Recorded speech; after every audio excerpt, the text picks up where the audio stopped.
Magandang araw mga ka-farmers, at ngayong araw ay gagawa tayo ng aming isolation at kubo para sa ating mga manok na may sipon. So kailangan natin na sila ay ibukod para hindi mahawa yung ating mga ibang manok. So dito ay nagporma muna tayo at yan yung mga poste ay nilagay muna natin. So maliit lang itong gagawin namin, kasya lang yung mga 5 manok. At ayan, dahan-dahan namin na pinukpok at pinako yung mga kahoy at para gawing forma sa ating kubo para sa isolation.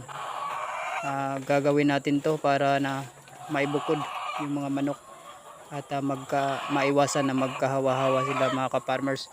So meron din tayong ibibigay na mga vitamins at pang-prevent sa kanilang mga sipon.